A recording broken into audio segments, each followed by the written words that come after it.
Imagine watching the NBA playoffs and seeing the camera pan on Tim Duncan, and you see him eating a soup bowl full of pure sugar. Especially if you were a Spurs fan, would you not question the wisdom of his food choice? Or what if you were watching the Tour de France and you see the American team get on bikes that were rusted from being left outside for the past month?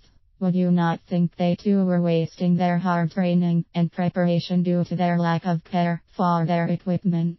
These may seem like extreme examples, but in reality they are an analogy for what many athletes do to their bodies leading up to competition. I am sure cyclists take great care of their bikes, and NASCAR racers spend enormous time and money on their cars, but if you stop and think, do we take as good of care of our bodies as we do our other equipment? For this reason, I want to share some important nutrition principles for athletes so they can perform at their best and start to understand how nutrition affects their body. 3 key nutrition principles for athletic success. 1. High blood sugar levels from processed carbohydrates and highly sweetened foods will sabotage energy and muscle rebuilding. High sugar levels are kryptonite to athletes. When your blood sugar goes high, your body responds by releasing insulin to move the sugar from your blood to the cells of your body. However, when your body has to make a whole lot of insulin to do this, it causes a number of bad effects to your body. We all know and have experienced the sugar crash after eating a lot of Halloween candy as a kid, or enjoying a big plate of pancakes and syrup only to feel sleepy and tired an hour later. And don't think that just candy and pancakes can do this. Did you know that one bottle of a sports drink or vitamin water can have 8 spoonfuls of sugar, and one bottle of soda may have 15 to 20 spoonfuls of sugar?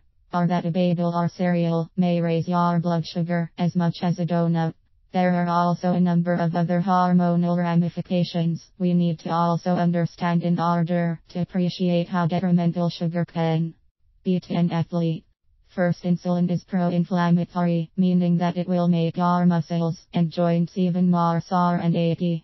Second, high levels of insulin affect a hormone called leptin that tells your brain whether it should use the food you are eating for energy or store it as fat.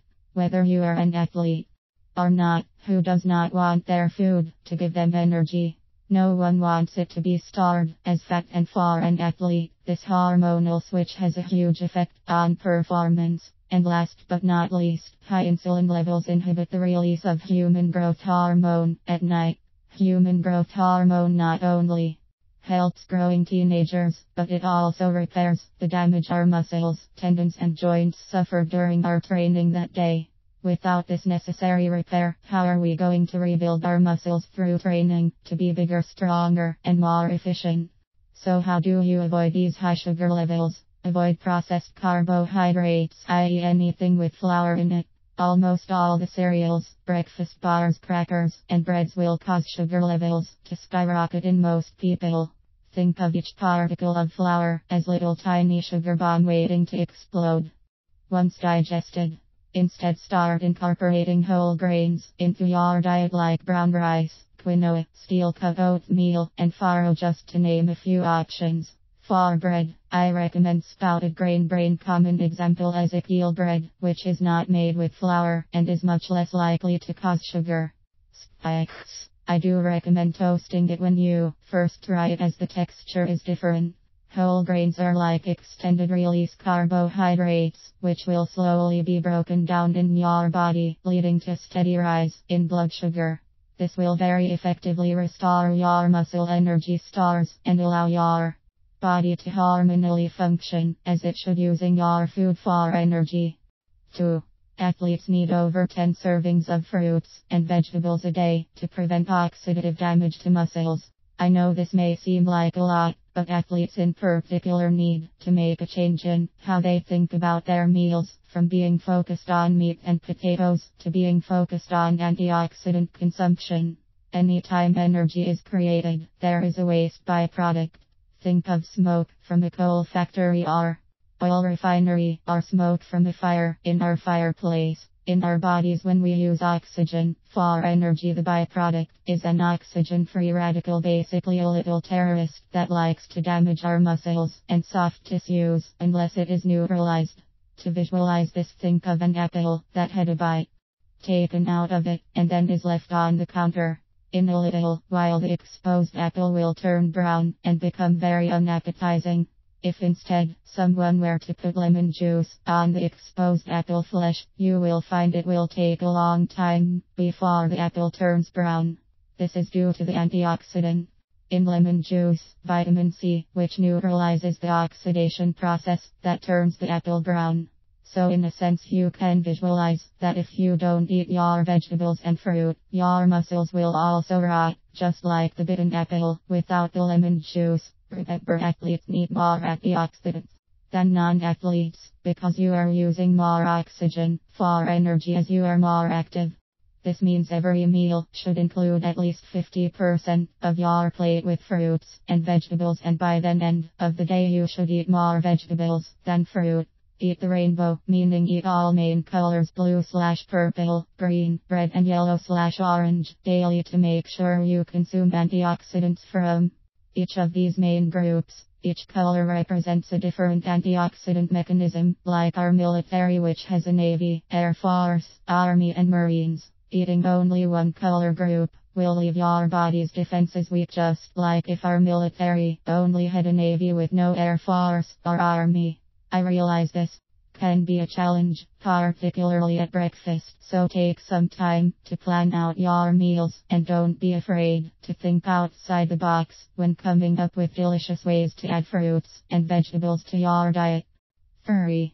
The timing of when you eat in relation to your training/competition changes how you combine different food groups. Finally, the timing of food can have a big impact on athletes. One of the main purposes of training is break down muscles so they can rebuild stronger.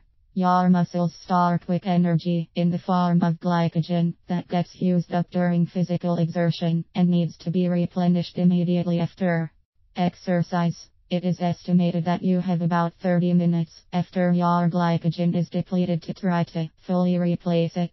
If you wait too long, then your energy stores will not be optimal and you may experience the dead legs or training fatigue many athletes are all too familiar with. To avoid this, eat or drink something with approximately a 2:1 ratio of carbohydrates to protein after workout. One simple way to do this is drink a glass of high quality chocolate milk and perhaps accompany this with an apple or banana for the electrolytes. Then when you get home, have a balanced meal with vegetables, whole grains and protein. I think it is also important to discuss how to incorporate healthy fats into an athlete's diet. Foods high in omega-3 fats like fish, nuts, avocados, and olive oil are great for athletes, reducing inflammation, stabilizing blood sugar levels, and delivering needed calories and long-term energy. However, it does take the body longer to digest fat, so I would minimize these prior to competition to avoid a heavy feeling in your stomach. Also, since this process uses your body's energy to digest the fats, it is better to divert all the energy to your physical and mental performance instead of the digestion of food. Remember, there is no piece of equipment more valuable for an athlete than his or her body. So for all those parents of budding superstars and for you athletes of all ages, start becoming aware of your nutrition and your food training table. It will be an investment that will pay off not only in your competition, but also for your health the rest of your life.